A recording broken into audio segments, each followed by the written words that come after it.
Hello, college football fans. Welcome to episode 107 of College Football Throwdown. I'm your host, Alex Schmitz, and today I'm joined, as always, by my dad, Peter Schmitz.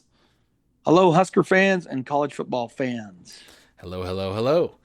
We're Absolutely happy to be here today to talk about a Nebraska victory instead of a defeat, as well as the big games from week one of college football. There were quite a few, as it turned out. And today you are coming to us from a different location than usual, aren't you, Dad? I am. I am coming from Washington, D.C. I've got a hotel room overlooking the mall, the National Mall and Washington Monument, and it's a beautiful view. There we go. All right. So before we dive into the Fordham game for Nebraska, as well as the big games from week one on the national stage, we're going to crack a beverage, as is our tradition. And I have a Sapporo beer here again, the Japanese beer. Japanese beer. Yes, and you don't have one this week, Dad, so this is in your place here. Thank you. Cheers. Enjoy. I have been enjoying some wonderful beverages here while we've been visiting the DC area to see your daughter or your sister, my daughter, while we've been here, and been really enjoying some of the museums. And we just went to Mount Vernon today. It was a wonderful experience to take in the history of our great nation, especially given the fact that this coming weekend, the day of college football, this weekend's going to take on a special feel for everyone, as it will be the 20th anniversary of 9/11. Yeah, that reminded me. They kept, because this game was played on the Big Ten Network, and they kept advertising a special that was going to be about the tunnel walk that Nebraska did like a week after 9/11. They just did that tonight, Alex. That got debuted this evening, and I did watch it, or at least a good portion of it, and it was good. I don't know that it was exceptional, as far as how they produced and built around it, but it was an amazing thing. As it just turned out that Nebraska's game, they played Rice the week after of the 9/11 attacks, and it was the Thursday night game, so it was the traditional, at that time, traditional ESPN Thursday night game. It was the only Thursday night game, and so it was the very first major sporting event after 9/11 that actually occurred, and so that made it kind of special from that standpoint, that a lot of schools had decided to postpone or not play their game that week, like just cancel it or whatever. It was not the immediate, because 9/11 was on a Tuesday, if I remember correctly. I don't know that anybody played that immediate Friday, Saturday that week. So it was the Thursday after that, right? So it would have been about maybe 8 days after 9/11 had happened when Nebraska played Rice, and they did a special tunnel walk for it, which created a rousing kind of experience for the fans that were in the stadium that day. That is cool. Yeah, I might try to check that out, because I thought that looked cool. I'm sure they'll play it over and over again on BTN Network if you want to take a look-see at it. Yeah. So this week, Nebraska played against Fordham from the Patriot League. And on last week's podcast, we gave our predictions for how the game would go. I predicted that we would win 42-21, and you predicted 48-21. And in terms of score, and it ended up being better than either of us anticipated, 52-7. It was one of those games where the early part of the game was kind of ugly. It wasn't, we weren't looking as dominant as you would want to when you have such a mismatched talent levels between schools. But we kind of got it together in the second quarter, and we really scored a lot of points, and we're able to get that comfortable cushion, play our second teamers later on in the second half, and control things. So, not the best start, but it corrected itself later on. That was kind of my general impression. Right. I think the key takeaways on a game like that is, number one, Nebraska's in a no-win situation, right? You're playing a team that's less from a lesser division. You're expected to dominate. You're expected to have a big score. So anything short of a dominant victory is effectively a negative for you, right? And yet, if you have that dominant score differential, then oh well, it's just Fordham, right? So you're not going to get any credit. So this doesn't add anything, but it was awfully important to Nebraska in terms of them being able to get repetitions, right? Get a lot of kids who've been working really hard all during fall camp and everything, who haven't gotten a lot of snaps on the field yet, for those guys to get their chances. And they played a lot of players, and they had 95 snaps. So the offense, thanks to some defensive turnover conversions and things, the offense was able to have 95 offensive snaps, and that was huge I think for Nebraska's development and for their confidence going forward. Still frustrating to me that we weren't able to come out from the very get-go and dominate. We really struggled to figure things out. Our offensive line is clearly not where we want it to be, and that's going to be a big deciding factor of how our team performed in these next 4 or 5 weeks. Well, you say that, but once again, kind of once we adjusted a little bit to what they were doing, they were able to give Adrian, plenty of time in terms of pass protection, and we got a running game going. I think we averaged like a little over 5 yards per rush in total. So I would agree with you. The start was bad, but they got there eventually. Right. They did figure some things out, but the question is that you're playing against Fordham. They're giving up probably 20, 30, maybe even more pounds per man along that offensive line. We should be able to line up and just individually decide that we're going to, pound it down their throats. But we were not able to do that early. And then defensively, we chose to come out, an observation you made to me early in the game. Hey, we're coming out in a zone. And we played this very cushion zone defense in the backfield, which allowed them to kind of pick us apart a little bit early in the game. But it kept everything in front of us, didn't allow them to necessarily get a big play down the field or whatever. But why wouldn't we have just come out right away in a man? Well, I think the answer was I think the coaches wanted our players to experience that. They wanted to have that on film so that they could coach it. They wanted those guys to be in while the game was in doubt and the pressure was on, for them to play those different defensive setups. And as a result, a great deal of learning took place during this game, both offensively and defensively. Mm-hmm. Yeah, and I think you also made the point that it kind of looked like with that zone defense that we were playing, we were also kind of, looking to pick routes and try to get, bat balls down or get interceptions and things like that, which we did. We got 3 interceptions over the course of the game. Now, at least one of those was just a really bad pass by their quarterback. But I think the other 2 were more, we can attribute to our defense. Correct.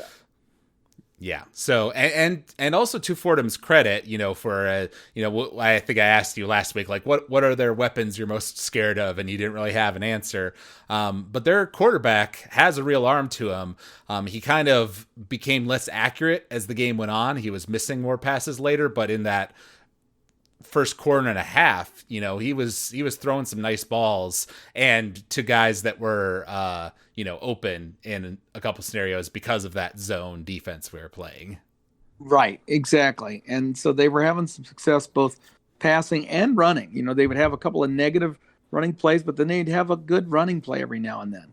And again, that's mostly just trying to twist us up and get us to make mistakes, right? And but they were not often able to string things together and put together a lot of drives, which was good for me to see. But it's, again, not a lot we can take from this.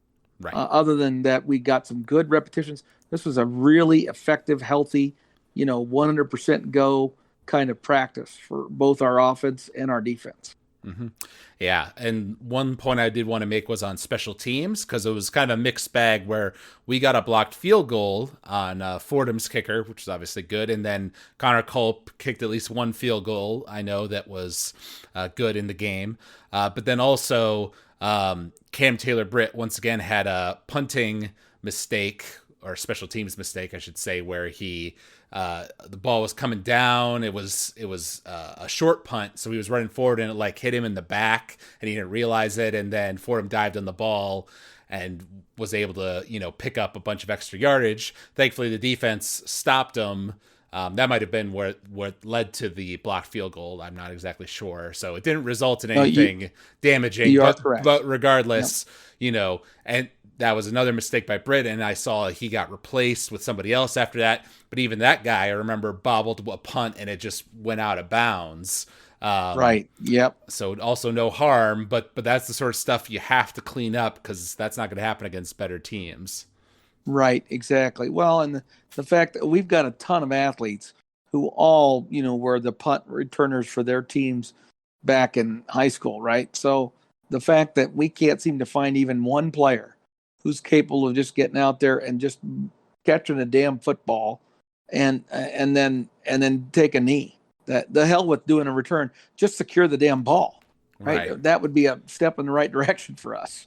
And that goes into a deeper discussion, which we can't necessarily go into in today's podcast, other than to say that I think we still have issues with our special teams instruction and our discipline and our commitment to it on a practice level, because in games it's not translating into the kind of success that we want. And as far as Taylor Britt goes, Cam's a guy that I think here he is. He's a captain. He's a guy that we're supposed to be relying on. And right now, through 2 games, I feel like he's trying to do too much. He's trying to be all things to all people and do the right thing. He means well, I think, collectively. But I think he's getting a little overwhelmed by the circumstance that he finds himself in. And some guys are meant to be a captain, because they can handle being that leader and that visible kind of guy. And others, it's just better to just let them go out there and play. And I kind of wonder now if Cam's maybe a guy that is would have been better off never being a captain and just allow him to go out there and play and be himself and lead by example. Mm-hmm. Yeah. 2 minor things I wanted to comment on before we switch to the national discussion. One was that we did have some players stand out on the offensive side of the ball, which was good to see. Torre on the passing side had 8 receptions for 133 yards, was definitely Martinez's go-to guy. And then Stepp had 18 rushes for 101 yards over the course of the game. Stepp I had known about before, but Torre was a little bit more unknown to me. Doesn't seem to be like a particularly big guy, but he's got good hands. So I hope to see more from him in the future, as kind of our wide receiver core starts to break out more. Yeah, I felt like, again, that having 95 offensive snaps really is going to help that wide receiving core because it allowed us to have a lot of plays. And so, not only Torre, but some other wide receivers, were able to get multiple receptions and things of that nature, which is really, really going to be valuable down the road. I think we have a fairly talented group of wide receivers, but we need to get a consistency within them that we have not yet seen, where they are blocking the way they're supposed to be blocking, where they're going and running their routes crisply and quickly in the way that they're supposed to and with the timing that they're supposed to. And so I felt like I was starting to see a little bit of that. I'm going to be really curious again over the next 4 or 5 weeks to see how that evolves. Is this, effort against a lesser team, a mirage of what we really are when we're facing somebody of more comparable talent? It's going to be hard to measure this against Oklahoma, say, in 2 weeks. But this week's game, I think, is super critical in that regard. Can we go out there and execute, against a good, not great team in the Buffalo, team? But we'll see. Yes, it definitely is going to be a we'll see situation. Yeah. And last moment that stood out to me, you might remember this. There was a play, I don't remember the down and distance, but Martinez was back to throw, and they actually got some pressure on him. And so he scrambled away from the pocket, but he didn't tuck it and run it. He kind of ran up to the line of scrimmage, found a guy that was open, threw to him, and got the first down.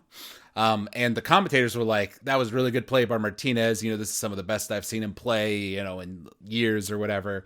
And he was playing well for sure. You know, it was good to see him building that confidence, even though he did overthrow a couple guys still. But, you know, you could, his overall consistency was pretty good. We were 21 of 30 on passes over the course of the day.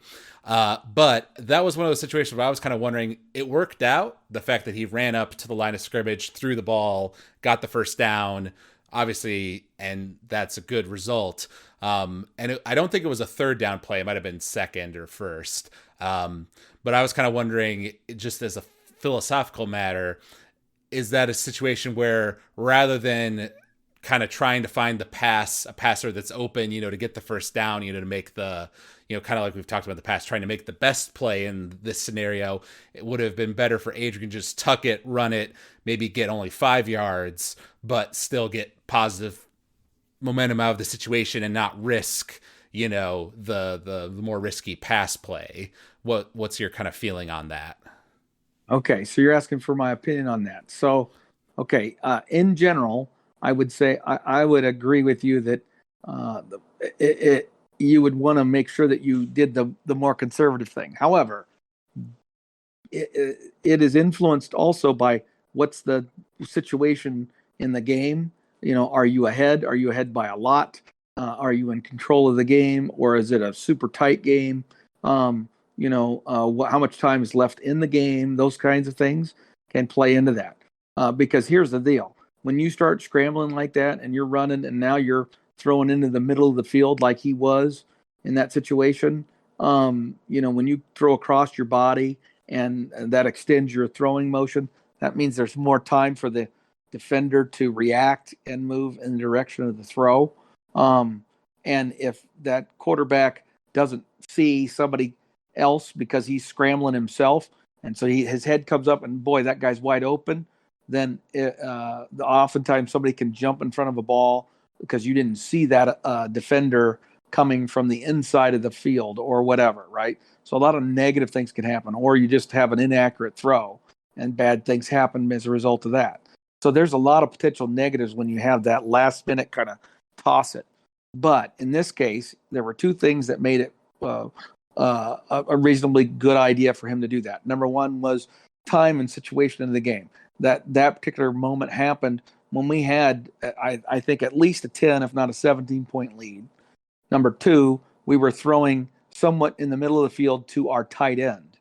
It was a throw to the tight end, who's a big target, and he was throwing at a fairly short distance.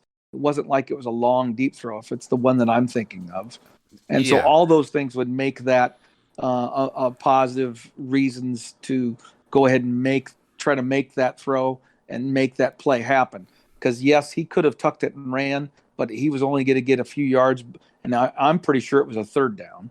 And I think he needed to do that to get conversion and then continue the drive. So for all those reasons, I think that was an example where it would have been a good idea for him to do it, and he did it, and he executed. Right.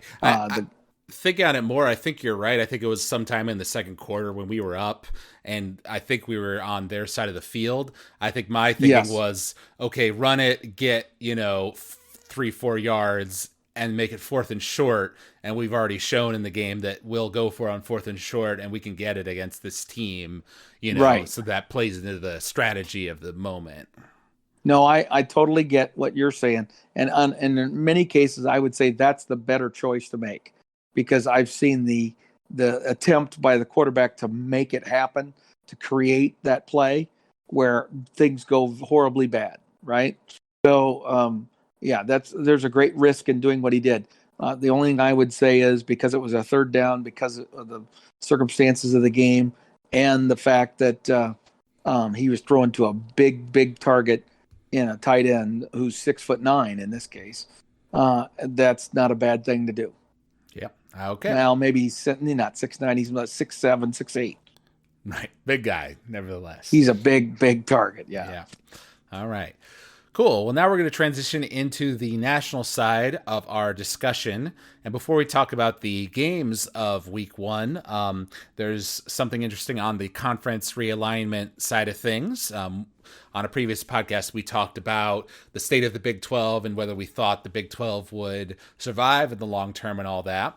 Well, clearly, those at the Big 12 office have been doing work behind the scenes. And so now it's heavily rumored that they are going to extend invitations to 4 teams here coming up soon. And those 4 teams are UCF, Houston, BYU, and Cincinnati.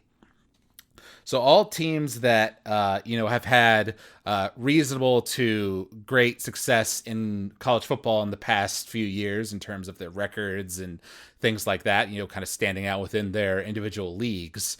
But my biggest question is, do any of them in the money sense bring enough to still entice TV advertisers with the loss of Oklahoma and Texas? My answer to that would be no on the money side. However, if you think in the more short term here, it does 2 things. If they're able to successfully get that group, then as a conference, they have something to pitch to all the other teams that are still in the Big 12, the remnants, if you will, to say, hey, stick around. We can make this thing work. And it also, in terms of how the language was set up with their television partner, who is ESPN, it allows them to keep their current contract with ESPN and sustain it at least through the end of that contract, because they're back up to at least 10 teams. With the current situation where they're going to drop to 8 teams, that could have led to ESPN being able to nullify the contract, but they're not going to be able to do that now. So if they get these teams. So right. Yeah. And that also plays into, I know we talked about, if the Big 12 were to collapse, then Oklahoma and Texas wouldn't have to pay these big buyout fees, if they want to leave early, which everyone assumes that they do. But this seems to make it less likely that that's going to happen. Exactly. So they're going to have to pay the big money. And then that big money can be distributed among the 8 current teams that are left, right? And so they're gonna be able to get a pretty nice payday for a couple of years, and then the other 4 teams are going to come in, and there'll probably be some kind of financial commitment to join that in, and then they can come up with a Big 12 network. Because now the 2 teams that probably were the ones that were resistant to having a conference network, which was Oklahoma and Texas, are gone because they didn't want to share, right? So now those 2 guys are gone. The ones that are all left, if they're willing to all agree, like the Big Ten did, and ultimately the SEC did, where they have their own network, and they share revenue equally. Right. So that bodes well for the creation of a Big 12 network. Mm-hmm. Yep. I think the next step in the process, though, is for, like we talked about, like a Kansas or Oklahoma State or one of these other, programs that are left in the Big 12 to suddenly announce that they're planning on going to X conference because they've been talking in the background. And while this new Big 12 will help them retain their contract with ESPN, like you say, and get maybe a Big 12 network going and things like that. But the overall pie, without like one of those marquee teams, may still leave them making less than if they were to join, the Big 10 or the ACC or SEC or what have you. So absolutely true. Yeah. If Kansas, for example, as an AAU team, AAU school, can get enticed into an invitation to the Big 10, guarantee you the administration of that university would jump at that opportunity and say yes immediately. Okay. And there's probably some that the Pac-12 might have their eye on, right? So I could see, the Big 12 being, attacked a little bit for those last little remnants of teams that might have some panache, and so boom, they're gone now. and now your effort to bring those 4 new ones in kind of gets watered down and whatever, right? So it's still untenable what they got going on there, I think. Right. Okay. So we'll keep an eye on that and see how that plays out here in the coming weeks. As for week 1 of college football, we didn't really preview any of these games last week because we were just kind of in the doldrums on the Nebraska side of things with the Illinois game. But there actually were a lot of good games, and some games that maybe you wouldn't have thought would be competitive. There were, some surprising upsets and different things. One that won't be so happy for Nebraska fans is that Illinois, the team that beat us in week 0, played against USTA and lost 37-30. So we're already our strength of schedule, if we cared about that, which of course we don't, because we're not really we're not competing for national recognition or conference championship or anything like that. But yeah, that was a bummer to see. Absolutely. Well, but somewhat predictable, right? All the circumstances. We had beat up Illinois pretty good in our game against them. They had effectively lost, 4 or 5 of their best players throughout the course of our game, including a long-term implication of losing their quarterback, right? So that obviously had an impact on what Illinois had going into this next week's game. And then you got to deal with the, the high of them winning their opener and their first game of their new coach, and their team, maybe didn't take the same focus into the following week as they had previously. And then UT San Antonio, as it is a team that actually pretty solid football team. Not great by any stretch. Certainly Illinois should have beaten them, but they're not chopped liver either. They're a team that executes, does their stuff correctly. And lo and behold, what did Illinois do against them that they didn't do against Nebraska? They turned the ball over. They made mistakes that they didn't make against Nebraska.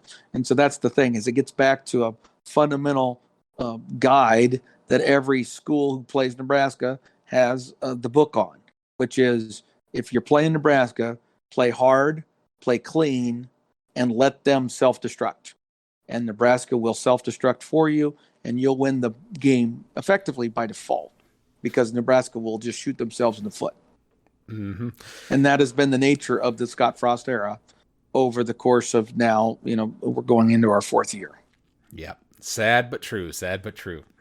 Yep. But the big game to start things off was a game between number 3 ranked Clemson and number 5 ranked Georgia. So a big time matchup right to start things off. But I think it didn't turn out the way that many people would have expected, because not only did Georgia win, but it was a very low scoring game of 10-3. And even the one touchdown that Georgia did get was off of their defense, getting a turnover pick 6 situation. So both offenses struggled.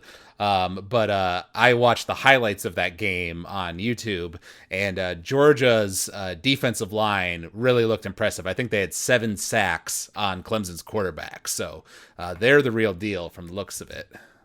Oh, I totally agree. Yeah, the athletes in general in that contest were impressive, but the defenses were both really, really impressive to watch.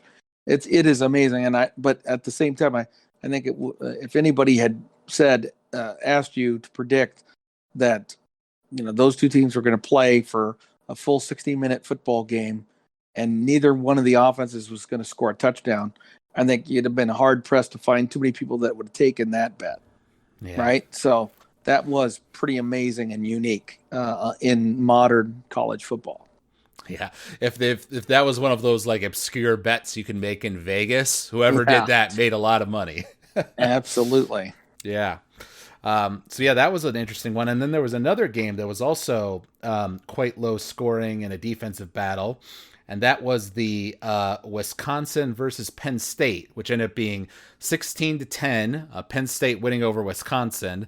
I also watched the highlights for that, and frankly, if I was a Wisconsin fan, I'd be extremely frustrated that they lost that game because they missed a field goal which obviously is very important in such a low-scoring game. And then they also had a turnover while they were in the red zone. So even if they didn't score a touchdown there, which they very well might have, they would have at least gotten a field goal. They were close enough for that. But they got no points because they got a turnover. So that right there would have put the game at 16-16, going into overtime. Absolutely. I mean, I watched a lot of that game, Alex, and I'm going to tell you that in the last few minutes of that game, there were a couple of circumstances that played out where Wisconsin had opportunities to win, not once but twice, where they put themselves in a position where just one more play and they probably win the damn thing. And so they have to be really frustrated. They also, if you look at the stats on that game, physically dominated that game in terms of total yardage and things of that nature. And if you look at where the yardage came from, they were dominating on the ground and doing some good things and had some good balance. And Penn State just flat out could not run against Wisconsin. And so almost all their yardage was passing. I mean, it was one of those games that I guarantee you Wisconsin's coaching staff and players are looking at it and saying, we're the better team. We should have won that football game. Yeah, from what I saw in the highlights, there was a lot of times where Penn State got a big pass play, for 20 to 40 yards or whatever. But then it would end either with them punting or trying to kick a field goal. So it was like one of those things where Wisconsin would give up a big pass play, but then their defense would stiffen up and stop them from, scoring further. That seemed to be a common scenario. Yeah. So that was a good one. And then this one was interesting. Ohio State versus Minnesota ended up being 45-31. And I basically for all these games, I watched the highlights on YouTube. So that's what I'm going off of. But it looked like I believe Minnesota was up early, and then Ohio State kind of came back, and got a solid lead. But the fact that Ohio State's defense, the team that was the second best in the country last year, gave up 31 points to Minnesota, a team that they theoretically are very much more talented than, is a bit of a worrying sign for them, I think. Well, I would say there's some truth in that, but also that Minnesota is pretty good, right? That their offensive line, their defensive line, they got some players, they got some maturity, and they look the part, so to speak. And the fact that Minnesota hung around too. I mean, even after Ohio State had kind of turned the tables after some early, issues for Ohio State, and Minnesota actually having the lead a little early, then even after Ohio State kind of took control, Minnesota just kept knocking on the door, kept kind of hanging in there. Not super close, but close enough, right? But then they lost, Minnesota, that is, lost their premier running back to an injury. As it's turned out, he's now announced that it's a season-ending injury for him. Which is kind of disappointing for him and for the Minnesota program. But I mean, as long as they were having him run that football, things were at least hanging in there. They were hanging in there. But then eventually they just couldn't do it. Yeah. I may be wrong on this, but I know Michigan played against Western Michigan and they dominated in that victory. But didn't they lose one of their star players as well? They did. They lost a wide receiver, Bell, who was really highly regarded and played really good in that game even. And so that's going to be a huge loss for Michigan Wolverines as well. Yeah. And a kind of similar game to that one in terms of a national championship caliber team playing a lesser opponent was Oklahoma Tulane, where Oklahoma won, but it was 40-35. And from watching the highlights, Tulane basically Oklahoma turned the ball over immediately. Tulane scored off of that. So Tulane went up early. Then Oklahoma came back and was up by 21 points or something like that. But then Tulane kind of managed to get it back. And then they kicked an onside kick and actually got it. So they were down by 5 with like a few minutes left in the game, and they had a chance to win the whole thing. They couldn't pull it through, but that must have been a shock to the Sooner Nation out there. Absolutely. I don't think they were expecting that, but that's also kind of typical what happens in first games. Some weird shit like this happens. But the key is a team like Oklahoma, they were able to find a way, right? On a day when they did not play their best football, they found a way. Mm-hmm. Yeah, and I hope they gave the MVP to their field goal kicker. He did miss one field goal from what I saw, but he made a 56-yarder, a 55-yarder, and a 51-yarder, I believe, which is crazy. That is. Yeah, so that's a heck of a day. Yeah, so that's quite a weapon they've got there on the special teams. And maybe one of the most exciting games of week 1 was Florida State versus number 9 ranked Notre Dame. Ended up going to overtime with Notre Dame winning 41-38. And something that a lot of people have been talking about is that Florida State's first team quarterback got hurt in the fourth quarter when they were down. And Mackenzie Milton, the former quarterback of UCF, who, as you may recall, back in 2018 had a brutal injury that, it was amazing that he could even walk after it, let alone play football again. And so he was their second team quarterback. Sure enough, he came out there, got a touchdown for him, managed to tie up the game. They weren't able to win it, unfortunately. They missed their field goal in overtime. But that's an exciting story that I've seen a lot of chatter about online. Well, here's the thing with that game, Alex, is that it was crazy at the end. It was a bizarre set of circumstances. If you didn't watch it, you may not know this, but so they Florida State, Notre Dame was comfortably in the lead, had dominated the game in many respects, but Florida State's defense had been just good enough to kind of keep them hanging around. Then the whole transition, because the starting quarterback for Florida State had thrown 3 picks. Yes. And so they replaced him with Milton.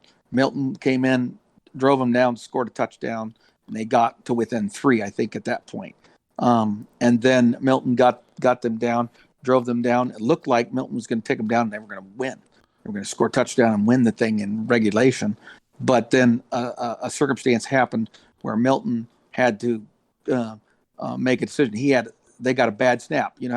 We Nebraska fans are very sensitive to the whole snapping thing with our recent history with a bad center snap, right? But that happened to Florida State, and Milton was able to grab the ball and get rid of it and basically salvage that moment, right? So that somebody could come in and kick a field goal, which instead of losing all those yards, he was able to just throw it out of bounds. And it became an incomplete pass. Kick the field goal, tie the game. Okay. They go into overtime, and again, they're doing okay. They're moving the football, whatever, in the overtime period. But then Milton, they're not able to get it done. Notre Dame has a good play, and they find themselves in a, I guess it would have been third down situation. And Milton goes to throw the football, and frankly, he fumbles the ball. He's going to throw it, but then the players are so close to him, right? About ready to attack him, that he tries to pull it back in, but it releases from his hand, and it's a fumble. And that's the way it's defined initially by the referees. But then they review it and determine that it is, in fact, not a fumble, but a pass, right? And that was just incomplete.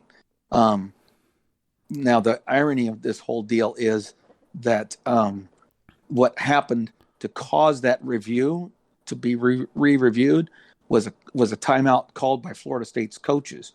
Well, before that timeout, he called it right at the last minute when his own kicker. So he almost like iced his own kicker, and the kicker kicked it and made it.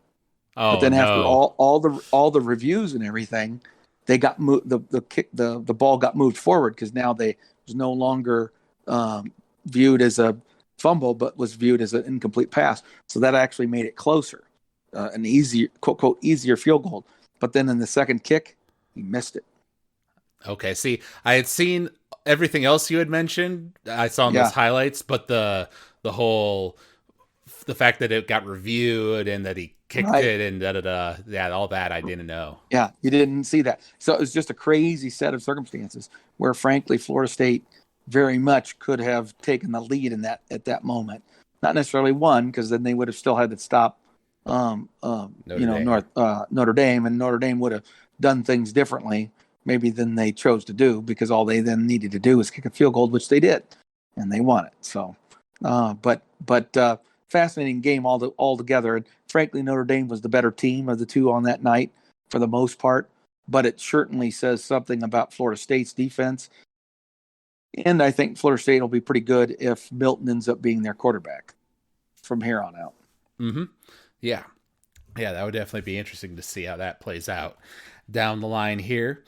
And this was an interesting one as well. Number 20 Washington played against Montana, and another low scoring game, and Montana won 13-7 over Washington. Yeah, yes, and Montana is an FCS school, not FBS, right? So they're like the game we played against Fordham, right? That kind of a deal. And Torrey, the kid that had that great game for us from Montana, he was an All-American at the FCS level last year for them. So that was his old team. Mm-hmm.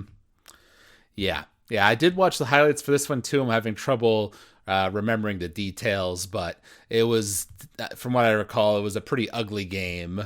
Kind of on both sides. The offenses were kind of struggling, but the fact that Washington couldn't get more offense, like you say, against an FCS team, and then the fact that they have to play Michigan this upcoming weekend doesn't bode well for the start of their season. No, that's true, and I believe that game is going to be played at Michigan too, if I remember correctly. It is at Michigan Stadium, so yeah, all of a sudden that's going to become a really winnable game for Michigan. I think that's a game that a lot of Michigan fans were looking at and saying, that's probably going to be a loss for us, given Washington's success last year. But now you look at it and you say, wait a minute, that's a game we were going to win that game. Yep. Oh, and here's another one I almost forgot. UCLA beat LSU 38-27. Yes. Which is kind of nice to see. The Pac-12 has kind of been down in recent years. So I was kind of happy to see them beat a SEC team in Pasadena here in local Los Angeles. And yeah, that was another game where LSU just couldn't stop them. They were getting a lot of big passing plays and stuff on LSU's defense. Yes. Well, this is a year that's going to be really critical for Chip Kelly out there in UCLA. And it's looking like he's got the page turned a little bit, and his guys are executing what he wants them to do.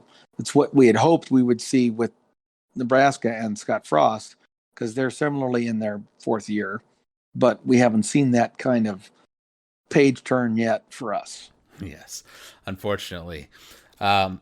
And I didn't watch this game, but this is of interest to us as Nebraska fans in the Big Ten.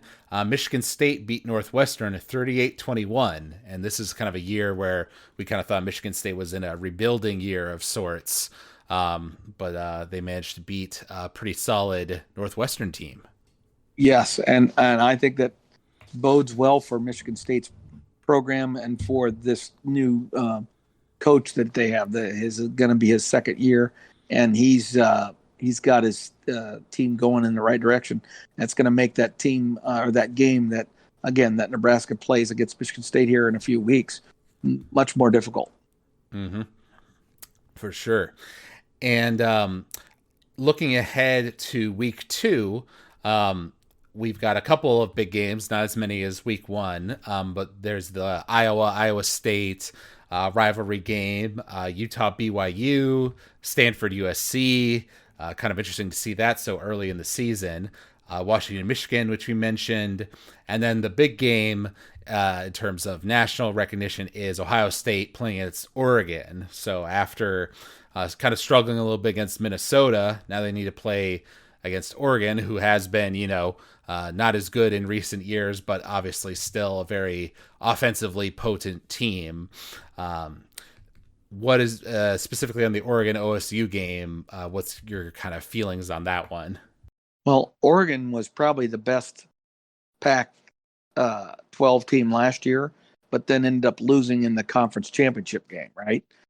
They were the better team record wise and seemed to have the better, pedigree, if you will. And they've recruited extremely well. And their coach is, highly regarded, Cristobal.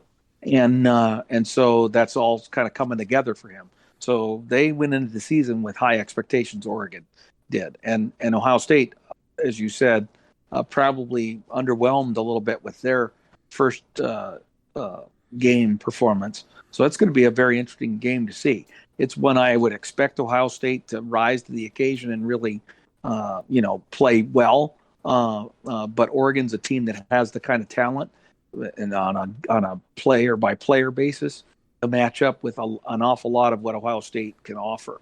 And again, Ohio State's breaking in a brand new quarterback, so there's some question marks there. If I remember correctly, that's a game that's being played out at Oregon too, isn't it? No, actually, I just double checked that it is at Ohio State. Okay, that helps Ohio State a ton then. Yes, and actually, Oregon in their first game they played against Fresno State and they won, but it was 31-24, only by one touchdown. So. And I feel like they also lost a significant player to an injury. That's long. It's going to be gone for a few weeks. Definitely not going to play this week. But was in a boot and everything towards the end of the game, and will have an impact on their availability for this game against Ohio State. So, but if it's back at the shoe, I think Ohio State's chances are quite good. Yeah, I would agree with you there.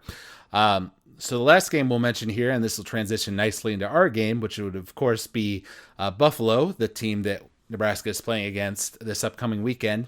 They played against Wagner, who I've never heard of before, but they crushed them 69-7. Now, once again, kind of like with our game against Fordham, hard to take too much away from that because clearly they're playing a not as good opponent, but to put up 70 yards shows you that quarterback 70 points, yeah. Right. I'm sorry, yeah. 69 points. Goes to show you that quarterback's got an arm that's legit. Absolutely. And this is a team and a coach. He's a new coach, but he's a highly regarded coach, a very good recruiter, et cetera, et cetera. And they have some talent. I mean, they lost some talent from their Buffalo team from a year ago that was very, very good. Remember, this is a Buffalo team that won the MAC last year and was, in the thick of the top 10, top 15-ish type discussion because they had such a good season. But they lost some players from that team, but they still have quite a few back too. And now they've got that winning culture in place. And trust me, they're going to come into Lincoln thinking they're going to win, and rightfully so. I think probably at least half, if not more than half of the pundits as we approach the end of this week are probably going to be picking Buffalo as their upset special. We're going to be the favorite, probably by 10 points or more, but I don't know that we should be. I don't feel that way. Yeah, well, it's hard to feel. I mean, we weren't sure going into this Fordham game. We were like, well, we're going to win, but they might score 20, 30 points on us. Thankfully, right. It didn't turn out that way. But I believe I saw some news headline that I think we are like double-digit favorites against them and the odds making. Right, but I just think it's going to be super, super important that Nebraska take care of business early with this team. If we let these guys hang around like we did Fordham, and we take our time getting our shit together, that's going to be a formula for disaster for Nebraska. Yep. I just checked. It's 11.5 points. So that's the Okay. spread on this one. And I agree with you. And I think, there's a possibility that if we had beat Illinois soundly and beat Fordham like we did, then maybe the guys would be a little bit, unfocused going into this Buffalo game. But after losing to Illinois, I think there's no chance of that. They're well aware that, all of the teams left on our schedule can beat us, at this point. And it is in Lincoln, which will help us out. So we gotta, have a good Husker crowd there helping us out on those critical third down plays and all that sort of stuff. But my kind of feeling going into it is that I think we will win, but I think it's going to be close. I could see it being like a 3-4 point game. Wow. Okay. So I'm not as optimistic as you. I'm going to tell you right now, my prediction for the game is that Nebraska's going to lose. All right. A little bit of this is good to have a little bit of a difference of opinion here. Yeah. What is your reasoning and what is your score? Okay. So my reasoning is that I think that Nebraska defensively seems to be pretty solid. But this Buffalo team has already demonstrated itself to be executing at a fairly high level. Now, granted, there's a difference between Wagner and what they're likely to face against Nebraska in terms of the athletes that are going to be on the other side of the ball from them. But that means that this is a team that has confidence, that's executing, and is doing things the way that their coaching staff has been teaching and coaching them to do it, right? And that kind of confidence can be very valuable to you, right? When you're facing somebody that's maybe supposed to be physically better than you, and then you execute, and all of a sudden good things happen for you, and you're like, hey, I deserve to be here. We deserve to be here. We can do this. I think that's going to happen in this game because I feel like Nebraska is a team that, again, I've used the term many times over these recent years, we are a China doll. We are so freaking fragile, it ain't funny. And unless Adrian and the offense have immediate success, and somehow Buffalo gifts us a mistake, a fumbled punt, our defense is able to come up with a scoop and score or an interception return for touchdown where we get free points early in the game that lends itself to us starting to control the game. I believe that Buffalo will have success. And once they have success, I think Nebraska tightens up and bad things begin to happen every time because Adrian's not a winner. He's not shown himself to be a winner. And so then our offense will clam up and not do well. So there you go. I'm going to say they're going to end up scoring. I'm going to say 35-21. Okay. Buffalo. Gotcha. So 35-21. Okay. For me, I am choosing to be optimistic, and I love you for that, son. Good job. As we always try to be here as Nebraska fans. And what I'm hoping here is that that we are going to have a tough time against this Buffalo team, that they are talented, but that those reps that we got in this Fordham game, I was a little worried, especially early on, that we were struggling, we were making some mistakes, and that this was going to be, is this going to become like a dogfight, where our inability to get things going on offense is going to let Fordham stay in this way longer than it should. And it didn't. We got things together. We got a big lead on them in the second quarter, continued that into the third. And we saw, the talent that is there on our team was evident on the field against Fordham. Now, the question is, will that talent be able to express itself in a similar way against a much better team like Buffalo?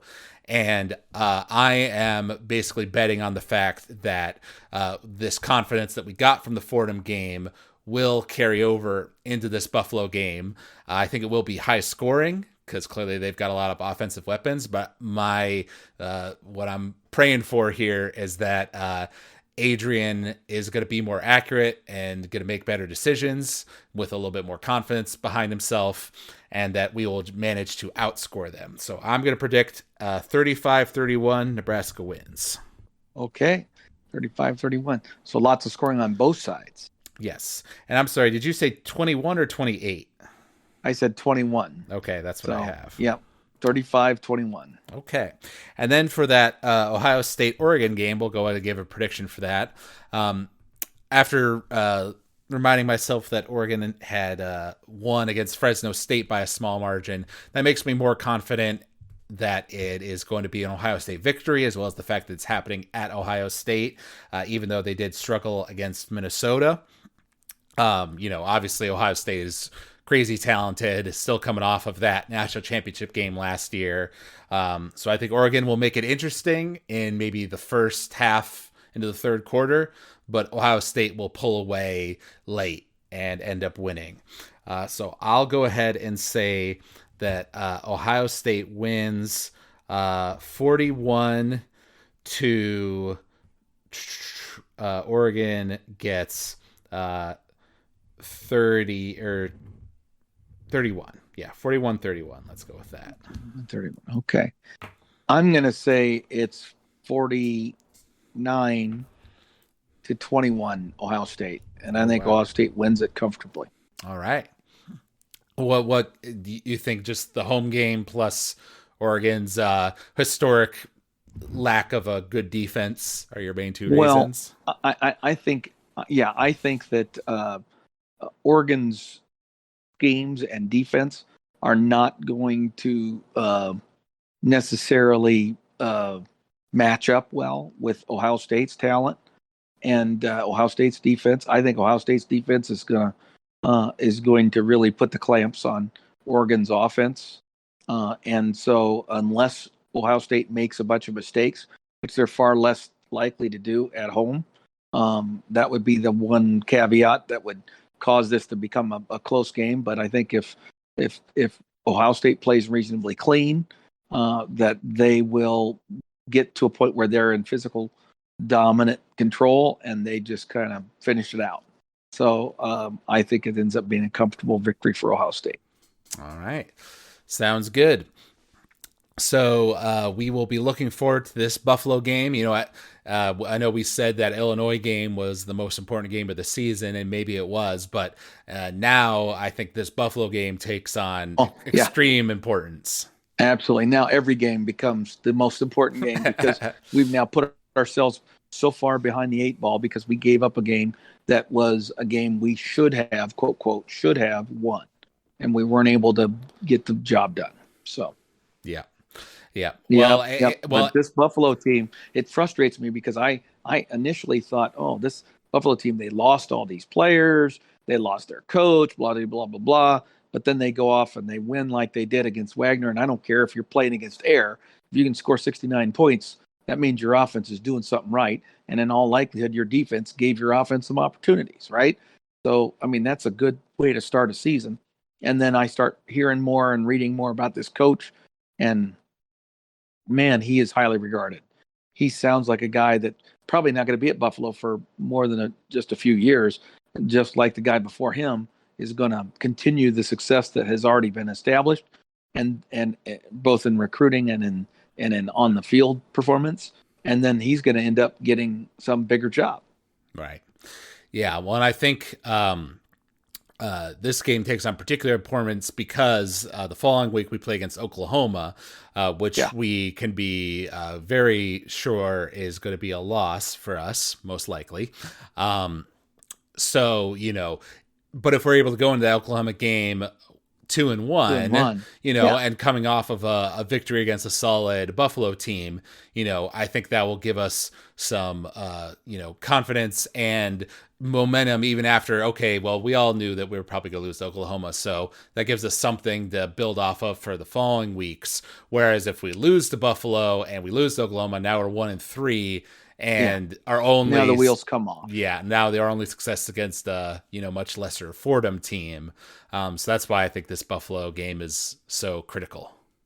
I totally agree with you. I think it is very, very critical, and I hope you are right and I am wrong. But everything is telling me this is a team again that has the psyche of a China doll, and it's going to fall apart. All right, because we have a leader who has demonstrated over and over again their inability to handle that, and that's Adrian. I mean, I love the guy. He means well in so much of what he does, but there's just an element of him that freezes up, slows down his thinking processes, and freezes him to make the absolute worst decision at the worst time for us. And unless he can just relax and just let his athleticism do what it does best, and then he's fine. But inevitably, we have to wait until we're out of a game before he finally relaxes, and then he starts looking better. Right. It's crazy. Yeah, funny how that works. All right, well, we will be back next week to talk about that Buffalo game as well as what's happened in the national world of college football. So thank you all out there for listening to us. You can reach out to us at huskerpete13@gmail.com. Leave us a question. We might read it out on the air. You know, we always love hearing from the fans. You can also find us on Apple Podcasts and SoundCloud, and let us know what you think of the podcast there. Maybe leave a rating or a review. So thank you all out there for listening, and thank you, Jad, for joining me for this podcast. And until next week, go Big Red. Go Big Red.